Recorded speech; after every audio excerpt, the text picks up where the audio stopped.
Record on this computer. Qual o gabarito das objetivas da sua prova?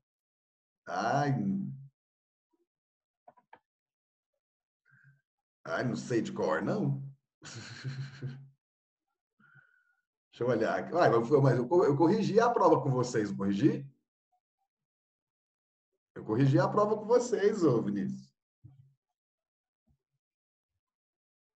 Vou falar aqui rapidinho aqui, porque eu tenho que terminar pré-modernismo hoje de qualquer jeito. E ver se eu começo a falar de coisa já de modernismo. De Semana de Arte Moderna, pelo menos. Espera um pouquinho. Nossa, mas tá ruim essa imagem? Tá granulada? Deixa eu ligar uma luz aqui, ver se melhora.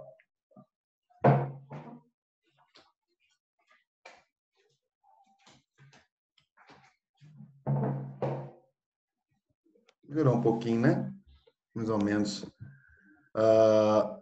Ó.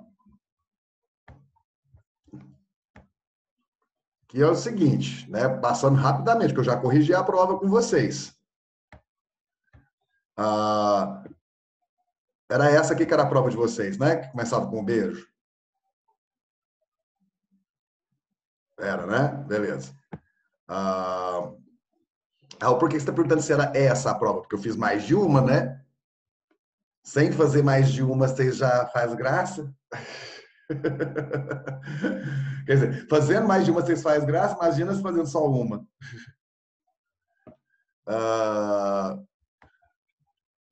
Aí é para o centro, é para o sul, é segunda chamada, é recuperação, é décima chamada, é uma canseira.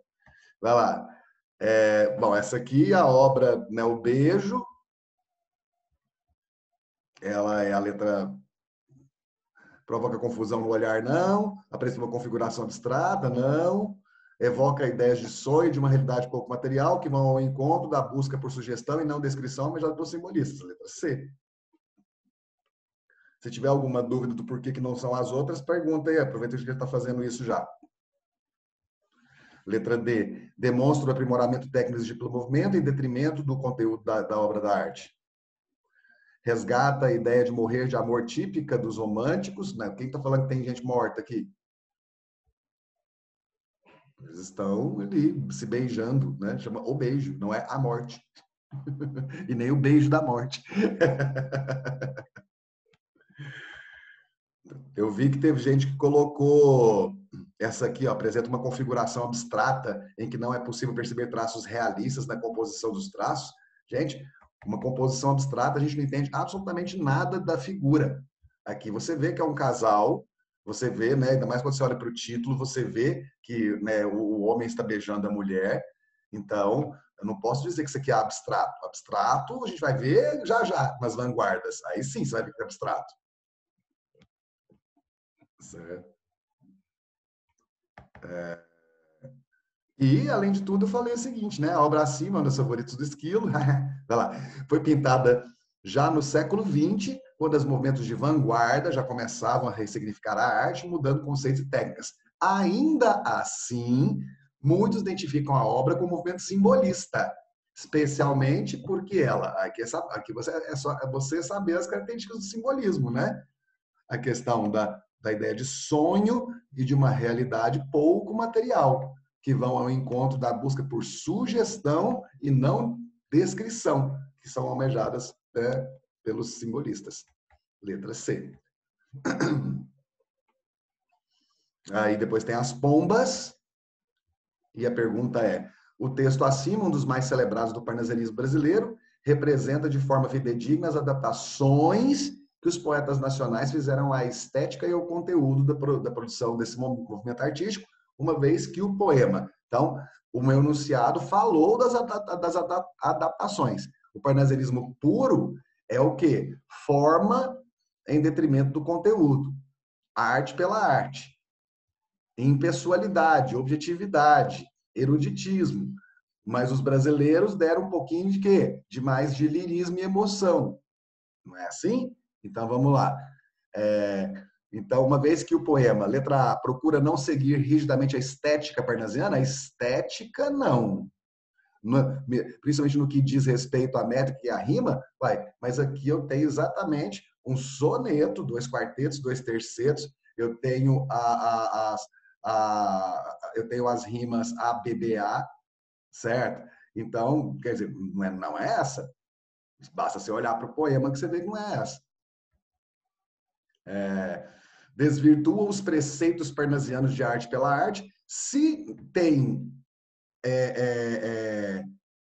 existe respeito à métrica e se existe respeito à rima, não desvirtua a questão da arte pela arte. Não desvirtua. Pode não seguir rigidamente, mas desvirtuar significa quebrar, né? Significa tirar o que há de essencial. Letra C, promove uma sugestão de caráter mais etéreo e espiritual, aproximando-se do simbolismo. Nossa, mas aí foi longe, né? Porque aí virou simbolista, etéreo, espiritual. Aí isso aqui é o esmalha, é a torre, é a névoa, é o sonho, não chega a tanto, certo? Mantém o rigor estético típico do movimento parnasiano, tá ali, ó, as rimas, a métrica, o uso do soneto, mas acrescenta maior lirismo e um tom reflexivo à sua concepção. Letra D de dado. Certo? Retoma o modelo medieval de construção poética, desde quando os parnasianos têm como referência o medieval. Quem tem como referência o medieval são os românticos. Parnasiano é clássico. Parnaso, Monte Parnaso, mitologia grega. Tudo falado em sala de aula, gente. Mas parece que eu estava vendo as provas, né? Parece que o que a gente fala em sala de aula tem muita gente que nunca ouviu falar assim, parece assim. Impressionante. Eu vou fazer uns comentários sobre as questões discursivas. Nossa Senhora, gente. Você falou que hoje você ia ou reforçar a bronca ou você ia tirar a bronca, né? Eu não vou criar uma bronca nova hoje. Olha lá. Terceira questão. Na contraposição entre parnasianismo e simbolismo, percebe-se principalmente que, né, na contraposição, há uma oposição tanto ideológica, ok, quanto estética, não. Certo? Uma vez que o simbolismo defende o verso livre e a imaginação sem limites, não. Certo? Uma das coisas que eu falei para vocês, gente, simbolismo vai querer dar mais profundidade, maior lirismo, mais mas se prende à estrutura do mesmo jeito que o parnasianismo. Então, letra A, não. Letra B, não existe diferença substancial entre as produções poéticas desses movimentos, pois a forma é encarada em ambos os casos como a essência do poema. No simbolismo, a forma não é a essência. O simbolismo retoma as características subjetivas do romantismo, até aí tudo bem, enquanto o parnasianismo busca sua inspiração nas cantigas de amor medievais. Mesma coisa que foi colocado lá na outra e que estava errada. Essa aqui também está errada. Não tem parnasianismo, não vai para medieval nenhum. São movimentos complementares e não opostos, nem tanto, né? Os movimentos divergem no aspecto conceitual, por quê? Porque o conteúdo para os simbolistas é mais importante, enquanto para os parnasianos a forma é mais importante, mas mantém o apreço pelo aspecto formal. Aí sim, letra E. Certo? Agora vamos às barbaridades que vocês escreveram, né? Questão 4. Questão 4 era: os distratores ou decóis são elementos narrativos utilizados para enganar o leitor, levando a dar importância a situações que, na verdade, não estão relacionadas diretamente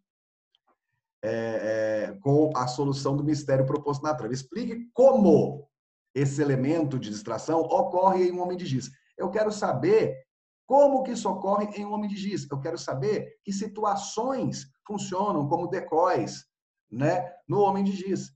Preciso que você me conte lá da história do homem de giz coisas que são decóis. E por que são decóis? É isso que eu quero. Como? Tem cada coisa, gente. Deixa eu mostrar.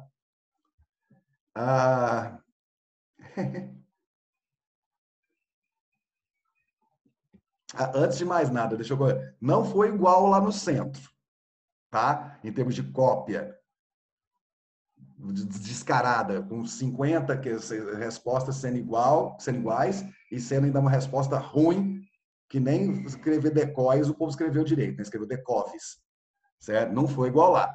Mas aqui teve também umas coisas que, pelo amor de Deus, eu até coloquei aqui, não aconteceu como no centro, mas algumas pessoas copiaram uma resposta completamente absurda, que não dizia coisa com coisa. Então, para você que escreveu essa resposta e ficou passando para os outros, eu estou dizendo, a sua resposta não faz sentido. Tá certo? E você ainda teve a cara dura de ficar passando para os outros essa resposta. É, é uma lá, eu nem copiei tudo, né? Mas assim, uma que falava, eu perguntei o negócio dos decóis e alguém respondeu, tipo, o pai do Ed dirigindo, né, para não sei o quê, enquanto tentava matar a filha, e quanto mais ele dirigia, ia buscar a filha, o pai da menina lá, e aí ele ia correndo perigo. Eu não sei nem o que você está querendo dizer. Eu não faço ideia nem do que você quer dizer. Não sei nem qual é a relação entre o que você quis dizer e a pergunta, sinceramente. E aparentemente,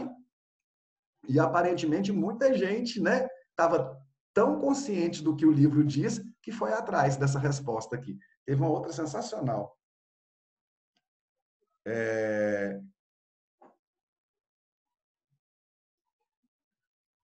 o decoy, outro decoy é o personagem Ed, muito característico. O que é isso? Né? O que significa um personagem muito característico e por que ele seria, de alguma maneira, né, um decoy? E isso aqui é aqui no final o pessoal fala que acabou pegando a cabeça dela. O que isso tem a ver com decoy? Pelo amor de Deus. E uma outra aqui. A outra que o pessoal copiou também foi essa, que eu achei muito engraçada. O professor acha a fisionomia das garotas. Aí acaba. O professor acha a fisionomia das garotas e não sei o que, papapá. Você sabe o que significa fisionomia? Porque essa frase não faz nenhum sentido. O professor acha a fisionomia. Nossa, achei uma fisionomia aqui, olha. Pelo amor de Deus, gente. Sabe? Pelo amor de Deus. Sabe?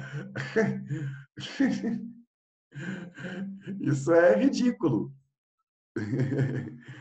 Pois é, ele encontra a fisionomia, né? Pois é, olha, encontrei uma fisionomia aqui. Roberto, deixa eu encontrar essa fisionomia. Vai lá. Encontrei a fisionomia.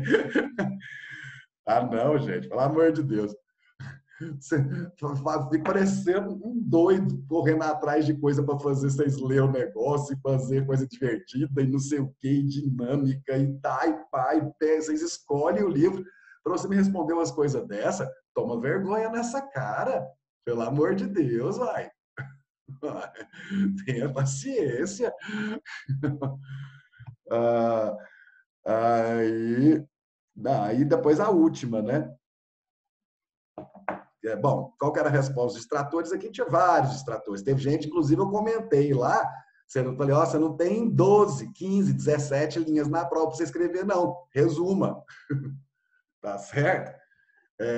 Mas alguns desses distratores, o próprio nome do livro. Agora, gente, eu perguntei como, né? Então você tem que falar, só colocar o próprio nome do livro no distrator não serve, não está completo. Por que, que o nome do livro é um distrator? Certo? Por que, que é um decoy? Porque, na verdade, você vai ter várias vezes a ideia da expressão do Homem de Giz aparecendo, sendo associado ao Sr. Halloran ou aos desenhos dos Homens Palito de Giz, né? Como se tudo aquilo tivesse uma sintonia com os assassinatos, e, na verdade, nem o Sr. Halloran, nem os desenhos de Giz têm absolutamente nada a ver com o assassinato, certo? Então, explica porque, como? A pergunta era como isso acontece, certo? Então, ah, vai lá.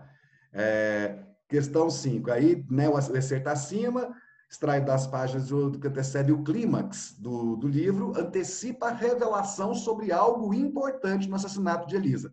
Vai ter ficado... Antecipa, né, antecipa a revelação de que o reverendo é o assassino. Por quê? Tá falando do cabelo da menina, gente. E que ninguém queria, né, e que ninguém queria machucar a Elisa. Sabe? Isso antecipa, pode até, a gente vai chegar à conclusão depois de que quem matou foi o reverendo Martin. Mas isso que está aí, esse excerto que está aí na sua frente, não te faz pensar que é o reverendo Martin. Te faz pensar que a Elisa foi morta por engano. E ela foi morta por engano porque ela tingiu o cabelo e ficou com o cabelo parecido com o da Hannah, que era o verdadeiro alvo do reverendo Martin.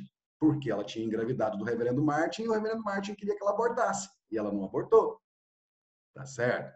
Agora, desde quando a Hannah é filha do reverendo Martin, é que eu gostaria de saber.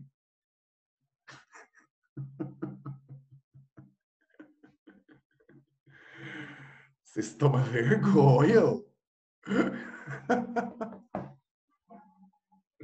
Pelo amor de Deus, vocês me matam. Ai, ai. Não, aqui teve as coisas que eu até coloquei. Que história é essa de reverendo querer matar a filha? No final, com a Chloe, tudo bem. Certo? Mas não tem nada a ver a história do final da Chloe lá no bosque com a história da Hannah e a Elisa. São dois momentos totalmente diferentes da trama. E aqui que o pessoal começou a colocar, né? Qual é a grande revelação? Que o Ed pegou a cabeça e quase matou a Elisa. É mesmo? Nossa, mas você leu bem esse livro, hein? Ó, fala pela última vez, tá? Toma vergonha nessa carona sua, tá bom?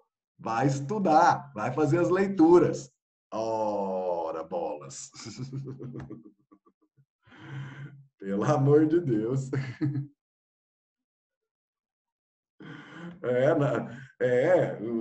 Memes mesmo. O auge, é o auge. Isso aqui é o auge. Vai lá. Para não dizer, rir para não chorar. Né? Aquela figurinha, né? Aquele sticker. É engraçado, mas é triste. Então tá. Bom, devidamente comentado aí, eu tinha falado sobre a prova, tinha falado, Gabriel, mas acho que eu tinha falado meio por cima, né? A gente não tinha feito essa correção mais detalhada assim. É triste e engraçado ao mesmo tempo, exatamente. É, queridos, queridas, então vamos lá. Eu tinha ficado de falar para vocês sobre Triste Fim de Policarpo Quaresma e finalizar o Priquito, como é que chama aquilo? O pré-modernismo, com o Augusto dos Anjos, que é o cara da poesia no Brasil, né? O cara da poesia no pré-modernismo. Rapidinho aqui, deixa eu só mostrar para vocês como é que está a nossa programação e o tanto que o bonde tá pesado, pra vocês terem uma ideia. Programação Outubro Sul. Olha aqui. Porque não dá para perder tempo. Olha só. Então, ontem, né, tem pré-modernismo. Hoje eu vou terminar o pré-modernismo e vou, né, tentar começar já a falar de modernismo. Na semana que vem, vai ser na quinta-feira, o análise dos Vidas Secas. E aí, na sexta-feira, eu termino Vidas Secas e vou dar mais uma geral sobre o modernismo, certo? Raul, mas isso aqui vai ser uma geral mesmo, né? Porque você não vai ter tempo de aprofundar, como você tinha falado. Não, não vou ter tempo de aprofundar. Eu vou ter tempo de falar um pouco mais de modernismo depois da prova de vocês. Aí eu vou ter mais umas 2 semanas ali de novembro para poder falar um pouco mais, certo? Mas aqui vai ser a geral, tá certo?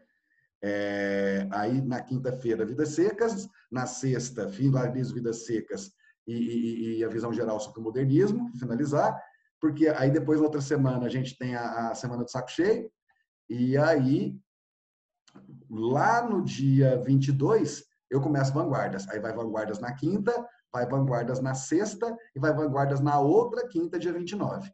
3 aulas de Vanguardas, certo? Porque no dia 30/10 eu começo a falar sobre o apanhador no campo de centeio. Então, e aí, no dia 30/10. Por quê? Aqui, na semana seguinte aqui do 30/10, gente, na semana seguinte vai ser dia 7 e 8 de novembro, tá? Vai ser dia 7 e 8 de novembro. Quando chegar aqui no dia 30/10, se você ainda não tiver terminado o apanhador no campo de centeio, é bom você terminar aqui nesse final de semana aqui, ó. Segunda-feira vai ser feriado, dia 2. Então dá para você terminar ali de boa. Tá certo? É um livro facílimo de ler, certo? Porque no dia 7, que vai dar quinta-feira, 7 de novembro, eu vou fazer a análise do apanhador no campo de centeio. E dia 8. Não, tá errado isso. Tá errado isso?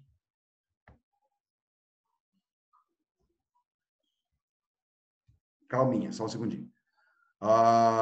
Não, tá certo, né? Tá certo. Dia 30/10 é sexta-feira mesmo? Deixa eu ver aqui, gente.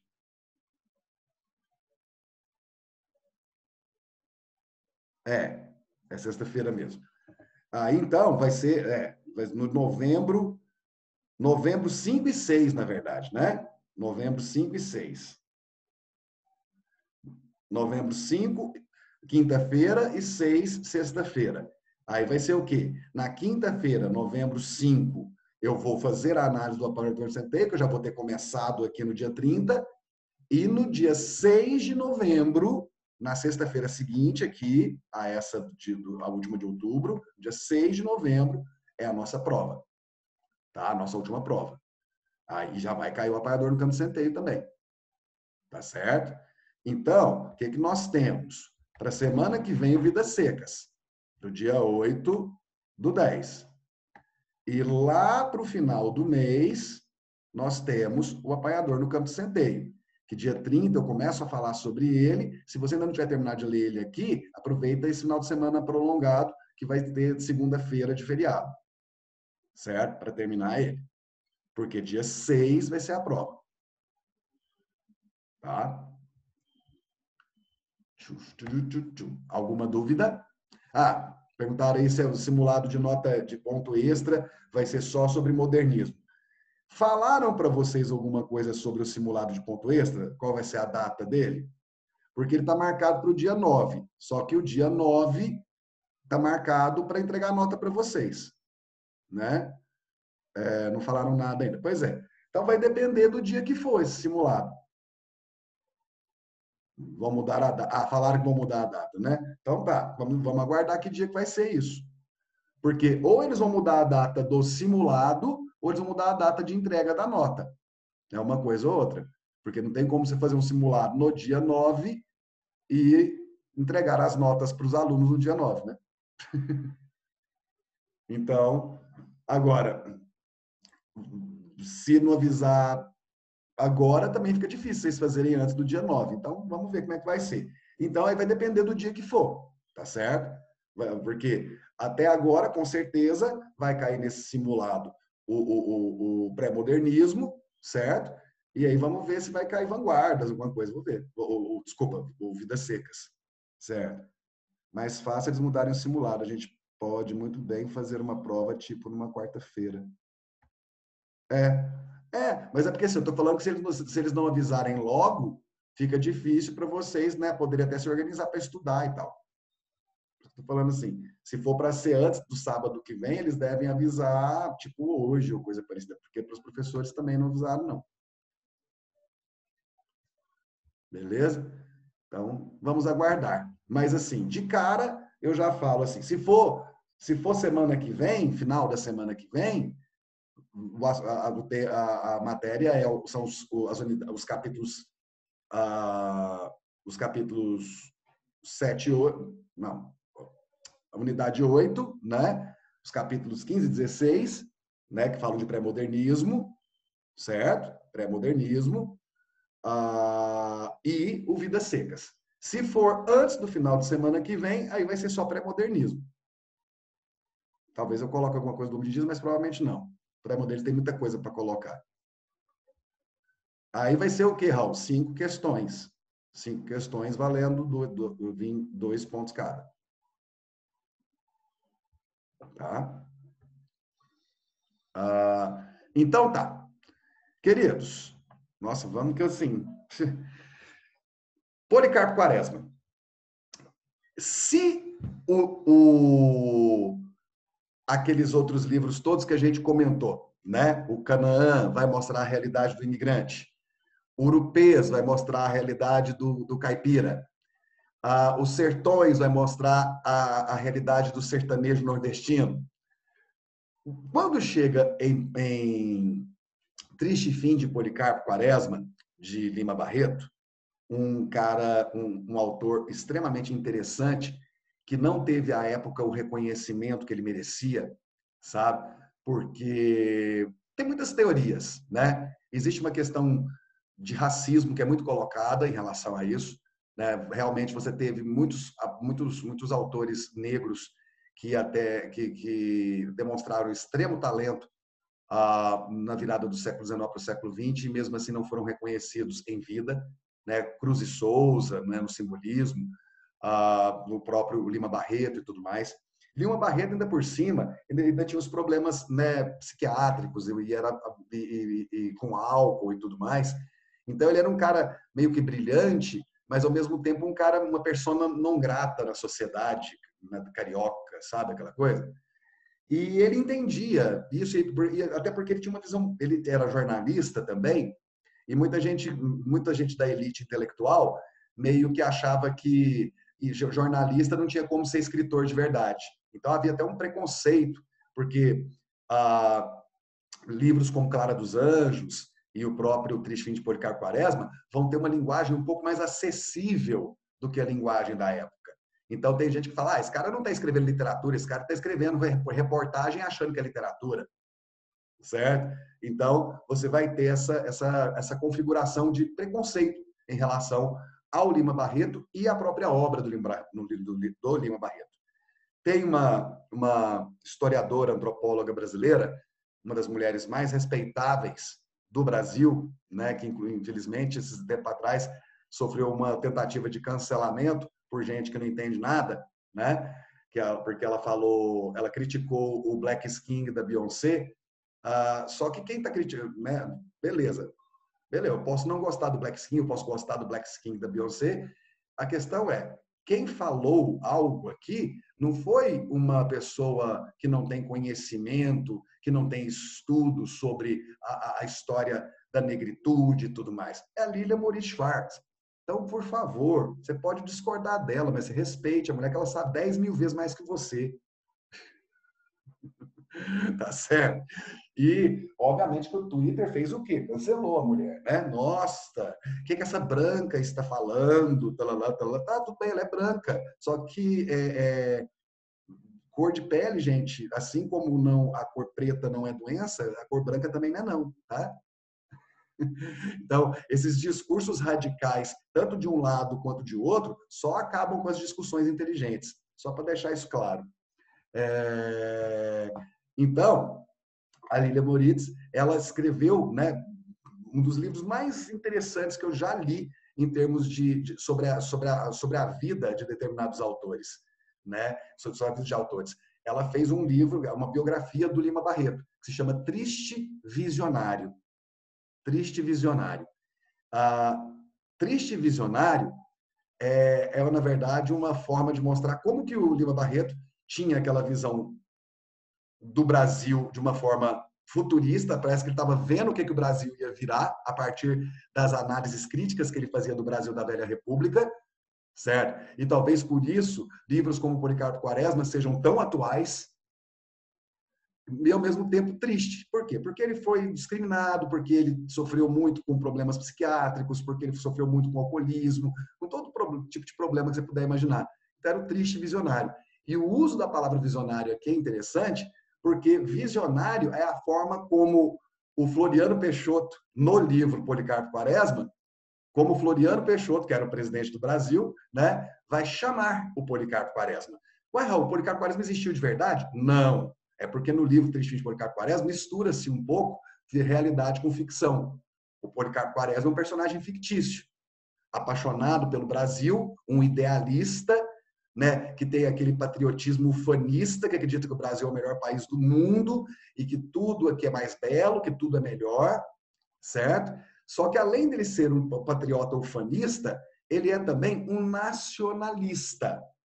Qual que é a diferença?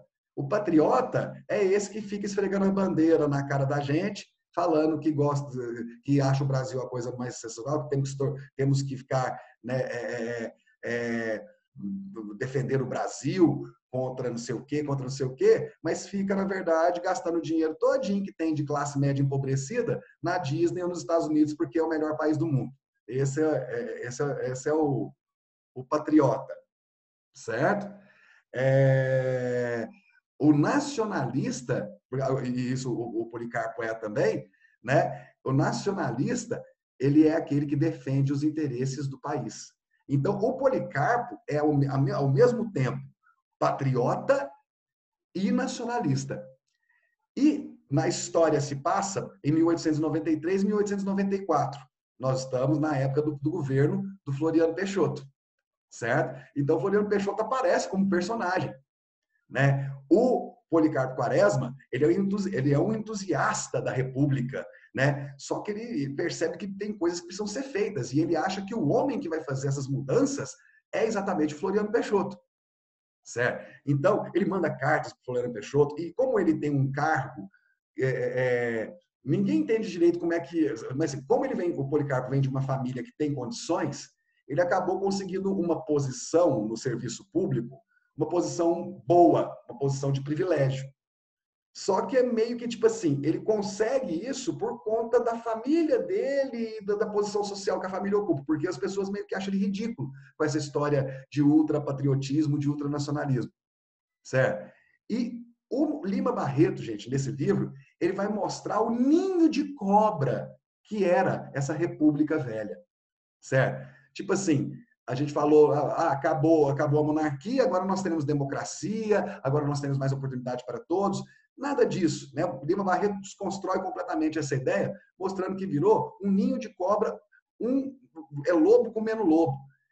A aristocracia rural, como mandava na economia, principalmente no caso a aristocracia cafeeira, dando todas as cartas, certo? Enquanto que a burguesia enriquecida de cidades como Rio de Janeiro querem poder mandar também.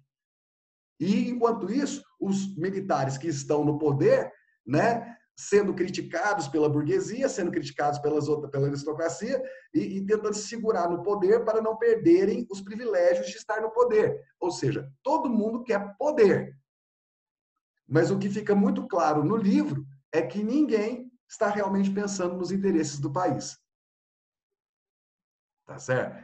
Então, ao discutir isso dessa forma, em um livro que foi lançado em 1915, o Lima Barreto, né, coloca as cartas na mesa do que seria o Brasil nos próximos 100 anos de uma forma muito visionária. Né? De uma forma muito visionária. O que é a política brasileira hoje, gente? Um punhado de gente querendo poder. Certo? Eu sinceramente, eu estou com nojo de ficar vendo essas campanhas que estão começando agora. As mesmas caras lavadas falando que estão pensando no povo, não sei o quê, papapá, sabe? E obrigado. Eu tô com nojo, sabe? Essa semana teve um menino que todo dia colocou lá o negócio de um vereador lá, todo dia colocou no story. Eu fui parei de seguir o menino. Toma banho na soda. Quer ser gado, quer ser idiota, sabe? Então seja, mas não sou obrigado a compartilhar isso, não. Né? Porque, assim, dentro dessa ideia, gente, é muito complicado, porque você pensa o seguinte, Raul, mas a melhor forma ainda de se conseguir manter o sistema democrático é através do voto. Mas você vê, gente, que é o que o Lima Barreto colocou lá no Policarpo Quaresma.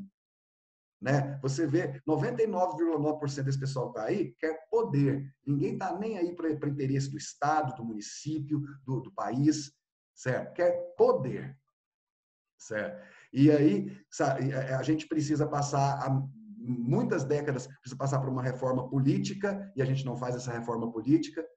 Eu falo, eu só vou confiar em político brasileiro, ou confiar minimamente, quando ser político no Brasil não for um cargo de privilégio como é. de você ter salário de acima de 50 mil, mais um gabinete de verba mensal de mais de 100 mil, e você ter todos os privilégios, você não paga absolutamente nada, nem moradia, nem para vestir você paga, tem motorista, tem tudo, não sei o quê. Ou seja, você é um milionário com autoridade, sendo deputado no Brasil. Enquanto ser político no Brasil for isso, eu não confio em ninguém. Certo? Se algum dia nós conseguirmos pensar num sistema que acontece igual Suécia e Noruega, em que você tem deputado ganhando o que seria equivalente a, sei lá, 5, 6 mil reais, certo? E que vai de bicicleta do apartamento funcional, que é uma kitnet, que é oferecida pelo Estado para ele morar, para ele trabalhar ali na capital, onde fica o Congresso, certo? E ele, se quiser, vai de bicicleta, se não quiser, vai a pé ou de metrô para o trabalho dele. E não tem empregada doméstica, não tem nada para limpar. Ele que limpa o apartamento dele, que é um apartamentinho, uma kitnet fornecida pelo Estado. Enquanto isso não for a regra, certo? Tipo assim, você vai ter os confortos de um funcionário que está a serviço da população, certo? Enquanto for essa festa que é no Brasil, não dá para confiar, certo? Quem vai para lá, gente, quer se dar bem em cima da gente, sabe? Então, e é essa reflexão que Policarpo Quaresma faz no final do livro, né? Porque o que ele vai propor? Ele é um idealista. E todo idealista, né, passa de ridículo muitas vezes quando você está no meio de um punhado de gente interesseira, de um punhado de gente cética ou cínica, certo? E o Policarpo, ele propõe algumas reformas, porque ele acredita que com algumas reformas o Brasil vai ser o melhor país do mundo. A primeira reforma que ele quer propor, gente, é a reforma cultural, certo? A reforma cultural que passa pelo seguinte: primeira coisa, nós precisamos mudar a língua oficial do Brasil. A língua oficial do Brasil precisa ser o Tupi-Guarani. Ou basicamente o Tupi, né? Por quê? Porque o português é uma língua emprestada, uma língua que a gente tomou emprestada dos colonizadores. A língua que se falava aqui antes era o Tupi. E ele vai levar um documento, né, para a Câmara dos Deputados no Rio de Janeiro para fazer essa solicitação diante da Câmara, certo? Diante da Câmara, que a gente devia usar o Tupi como língua oficial. E ele vai ser, obviamente, ridicularizado, vai ser expulso da Câmara, aquela coisa toda. A primeira coisa, primeira reforma frustrada dele. A segunda reforma que ele vai tentar fazer, né, porque vai acontecer? Ele começa a se frustrar com a falta de patriotismo e de nacionalismo dos que estão ao redor dele, sabe? E aí vai acontecer um determinado momento em que os superiores dele lá no Ministério da Guerra, né, que ele trabalha, o superior dele, que é um cara que só está preocupado em se tornar general, vai pedir para ele escrever um documento, certo? E ele está o Policarpo está tão assim distraído, né? E está tão chateado, né, com a forma como as pessoas fazem no Brasil e tal, as coisas, né, pegando só seus próprios textos, que ele, sem perceber, ele escreve esse documento que o superior dele pediu, ele escreve em tupi e manda para o Ministério da Guerra, para o chefe. E isso dá uma maior bafafá, certo? E aí o superior dele disse: você quer acabar com a minha carreira? Você mandando documento oficial nessa língua de bugre, né, de selvagem. E o Policarpo fica tão bravo que começa a pegar um tacape indígena e sai correndo atrás desse superior dele. O que faz as pessoas pensarem que ele está louco e ele vai ser mandado para um hospício. No hospício, vai ser o único lugar em que ele vai conseguir fazer a reforma. Por quê? Ele vai ver os internos do hospício sendo tratados como se fossem animais enjaulados. E ele vai começar a ficar mais próximo do médico, né? E vai começar a chamar o médico: você não é um carcereiro, você é um cientista, você é um homem da ciência. Como você pode manter pessoas, seres humanos dessa forma? Eles nunca se recuperarão dessa maneira. E aí ele vai promover uma verdadeira revolução dentro do hospício. Certo? Então, olha só, para um visionário, o único lugar em que ele vai conseguir fazer uma real reforma é no meio dos loucos, porque os normais estão muito preocupados com as suas normalidades. Quando ele sai do hospício, exaltado como um herói, exaltado como um herói, ele resolve que ele quer colocar em prática uma coisa que ele sempre disse, que o Brasil tem a melhor terra de todas. No Brasil, em se plantando, tudo dá. O que ele fez? Ele começou a falar com o médico para criar tratamentos alternativos de humanização do hospício. Aí as grades que prendiam, né, os internos em celas vão ser arrancadas, né? Vão começar a ter atividades mais humanizadas e os internos vão realmente melhorar a sua capacidade de convívio, a sua capacidade, né, de cognição, de compreensão. Certo? Aí tá. Finalizando, que eu já estou 2 minutos atrasado. Ele vai, então, para o campo, porque ele quer colocar em prática a ideia de que o Brasil tem a melhor terra do mundo e em se plantando tudo dá. Ele vai para o Sítio do Sossego, ele e a irmã dele, né? Que é a grande companheira que fica aguentando as doideiras, entre aspas, do Policarpo. E aí ele vai chegar lá e ele vai perceber a situação do pequeno agricultor brasileiro.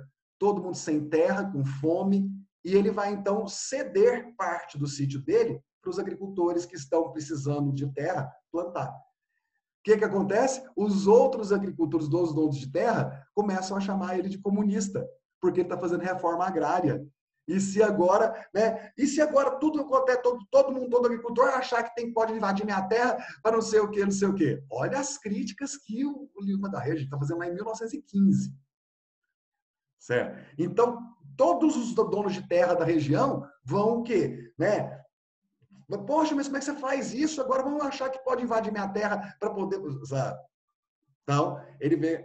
E para piorar, ainda vem a falta de total, né, de total ajuda do governo, né, o abandono do governo, que vai fazer com que os agricultores não saibam o que fazer. Então, o Policarpo vai ter a sua plantação toda corroída por pragas. E essas pragas são as saúvas. O que são saúvas? São umas pragas, umas formigonas. Saúva, atenção a isso para eu finalizar. Saúva se transforma na metáfora para tudo quanto é praga que atrapalha o país. Né? As saúvas em Policarpo Quaresma, certo? São o quê? As pragas que atrapalham o desenvolvimento das coisas. As saúvas em Policarpo Quaresma, além das formigas, que são pragas realmente da plantação, são, por exemplo, os políticos, são as elites, né? Que são pragas que parasitam, que destroem e que atrapalham o desenvolvimento. Olha que livro político, gente. No final das contas, vai ter a revolta da Armada e o Policarpo se apresenta para o Floriano para ajudar o Floriano a conter a revolta, porque ele acha que os militares precisam ser reeducados para entenderem que eles não podem se revoltar contra o presidente. E aí o Floriano vai botar para ser tipo carcereiro na ilha em que os prisioneiros políticos estão exilados. Só que esses caras estão sendo exterminados, sem o Policarpo saber. Quando o Policarpo descobre isso, ele vê que o Floriano não queria reeducar ninguém. Que o Floriano queria manter o poder a ferro e fogo. E aí ele manda a enésima carta para o Floriano Peixoto, que já mandou várias que foram ignoradas, pedindo reformas, né, e propondo e tal. Aí essa ele manda falando que é necessária uma reforma política. E que a reforma política deveria começar por ele, Floriano Peixoto, renunciando ao poder. Aí, essa carta, o Floriano vai receber e vai ler e vai dar atenção. Né? As das reformas que o Policarpo pediu, nem pensar. Mas essa, ele vai ler e vai considerar o Policarpo como o quê? Um traidor da pátria. E manda prender o Policarpo. O Policarpo... Não, assim, mas muita gente mais conservadora criticou, aproveitou o conteúdo político do livro para criticar o próprio Lima Barreto e a própria obra, né? E aí, Policarpo vai ser mandado para a Ilha das Cobras, onde ele vai ficar preso, aguardando a sua execução para ser morto como traidor da pátria. No final das contas, então, a única pessoa que realmente se importava com o país vai ser julgada como traidora e vai morrer por traição. Olha, gente, Policarpo Quaresma é um grande livro. É um grande livro. E é um livro que, toda vez que você lê, você fala, gente, Brasil 2020 está aí. Ó. Brasil 2010, Brasil 2000, está aí. Zé. Zé. Pois é. Agora vocês estão ouvindo falar. Beleza? Triste fim de Policarpo Quaresma. Gente, eu peguei só 7 minutos da aula do outro professor. Deixa eu ir embora. Tchau, tchau.